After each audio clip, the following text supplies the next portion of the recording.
There are a number of religions in Fallout. Some pre-war, some post-war. Some take central stage, like the Children of Adam, Mormonism, or even Hybology. Still, there are a collection of religions that are lesser known, either due to them being out-of-the-way flavor text, never quite developed, or just secluded in such a way that many overlook it. Here are 5 lesser-known Fallout religions. Let's start off with the poor raider group that kept getting hit pretty hard with the Developmental Axe. Cut from Fallout 1, meant to appear in the original Fallout 3, Van Buren, and only really appeared as a generic raider group in Fallout New Vegas. That said, they are at least mentioned in the original Fallout, with references to the religious practice of worshipping snakes. The Vipers are a crazy bunch from up north. They worship snakes or something. The real meat of the religion comes from, what else? The Fallout Bible. The religion was founded by a man named Jonathan Faust. He was leading a group of about 200 people that left Vault 15. After setting up camp, Jonathan fell into the Viper Pit. 3 people followed him. After about a week or so, the group decided to return to the vault, having lost supplies, being without a leader, and a fourth of their people suffering from radiation poisoning.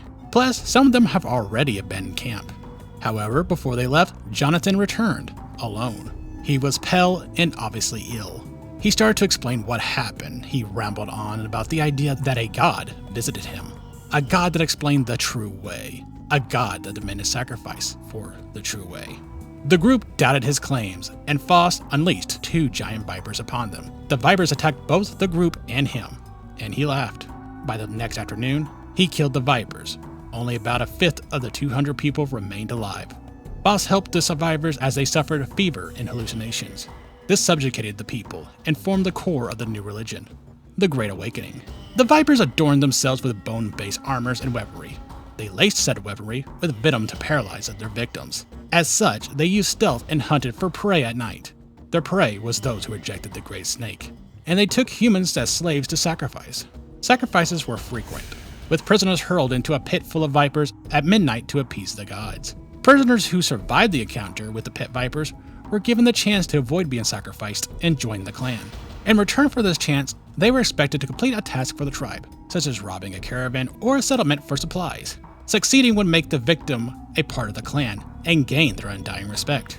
Unsurprisingly, Vipers lived in a rather strict society, where they followed orders from their priests with absolute loyalty until death. The followers of their religion performed a monthly trance, where they ingested alcohol and venom mixed together. This was also practiced on children reaching adulthood. Those who died or fell into a coma were tossed into the snake pit. Those who survived were anointed as warriors of the snake, or chosen ones. Priests underwent a separate ritual, taking small quantities of undiluted venom to suffer delirium and bizarre dreams. They claimed afterwards that the great snake came to them in their dreams, which gave its ritual its name, the time of the summoning. As of New Vegas, they are little more than raiders, having been taken to near extermination by the Brotherhood in a campaign led by head paladin Rhombus, before the events of the first Fallout. Moving on, let's discuss a religion that's unlikely to be canon, as they were meant to appear in the original Fallout 3, Van Buren. They were not mentioned in Fallout New Vegas, which used a fair bit of Van Buren's content, including mentioning the founder's original tribe, the Twisted Hares. But not too much conflicts heavily with the title, so it's a possibility that they can exist in some form. We don't know. Still, it's interesting, so I figured it'd be nice to talk about it. The Daughters of Hecate were founded by, well, Hecate. She was originally a member of the Twisted Hares, a tribe Caesar's legion destroyed. In her escape, she made her way to several different tribes, each rejecting her, claiming she would bring the curse of Caesar to them. She was essentially branded the Dark Mother. She returned to the desert, beaten down by anger and extreme heat, and driven to insanity. She collapsed in exhaustion and was recovered by a robot that brought her to the nursery, a scientific oasis of nature and machine. A self-contained ecosystem that was operated by an AI named Diana. Diana spoke to the young tribal girl. She had apparently forgotten her identity, claiming that she was called the Dark Mother. Diana, with a bit of humor, gave her the alias of Hecate, goddess of magic, witchcraft, the night, light, ghost, necromancy, and the moon in Greek mythology. Diana taught Hecate about genetics. This newfound knowledge, combined with her equally new alias and state of mind, led her to believe she was indeed a goddess. She returned to the tribes that shooed her away. She used her understanding of genetics and midwifery and herbal medicine. She gained their trust and preached her religion, and asked female members to join her, forming the Daughters of Hecate. She used her knowledge to enforce a system of eugenics and religious domination over them. Her hopes were to grow a physically powerful army of selectively bred soldiers to destroy Caesar's legion, as they destroyed her people. The Daughters of Hecate essentially worshipped Hecate as a goddess queen. She used her genetic knowledge to curse tribes, which could have included birthing issues. Daughters were the only ones that could bring children into the world, and it was done so in a birthing tent where no men were allowed. The reality is that the daughters took the best children for their own, and sickly ones were given to the other tribes. The best female infants became daughters, while the best male infants became hounds of Hecate. Incidentally, the hounds were originally vipers that the Daughters of Hecate subjugated. They were extremely healthy and designed to destroy the tribes that were weakened with less desired offspring. It was a plan that played the long game, but one that could make Hecate seem very powerful. The Renewal doesn't have a ton of information, but it appeared in Fallout 2. It was easily missed due to the fact that you really had to go out of your way to find it. Truthfully, the character behind the Renewal, the intelligent rat named Brain, is more well known than his religion. At least in the sense that he's been heard about to people that never played Fallout 2.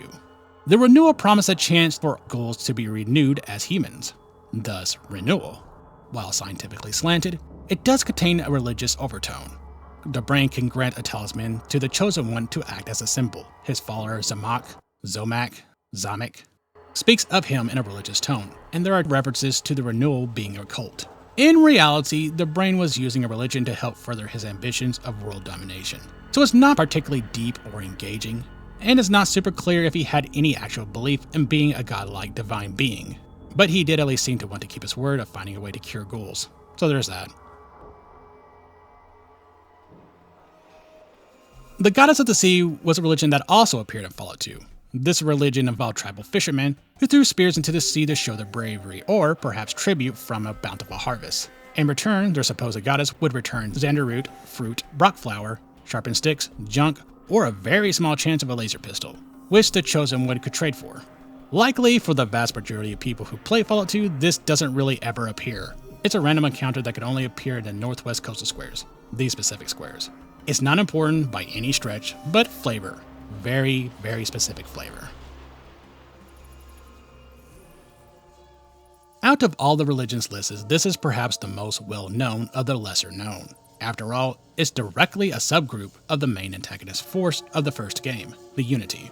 Though, given it's limited to Fallout 1 and most Fallout fans never played Fallout 1, I figured they're worth talking about. The Children of the Cathedral was a group that worshipped the Holy Flame.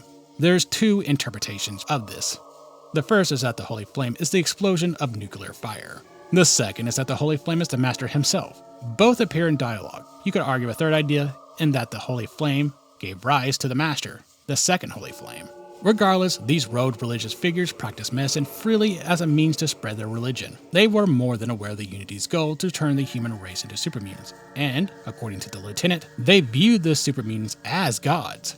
Besides Morpheus, who was the ultimate leader of the children, he did not truly believe in the Master's goal, but he knew the Master made for a powerful ally and did enrich him, which was something of a mutual feeling. While the Master said nothing about the children or Morpheus, the Lieutenant was less impressed with him. Morpheus?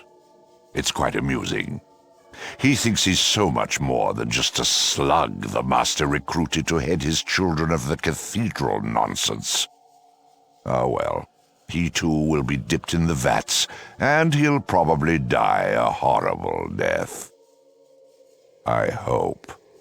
The Children of the Cathedral was an oppressively organized religion, featuring a, you guessed it, large cathedral, a podium where Morpheus delivered his loud sermons to listening ears, with monitors displaying his face on one screen and the words "Pray, Follow, Unity" on the other.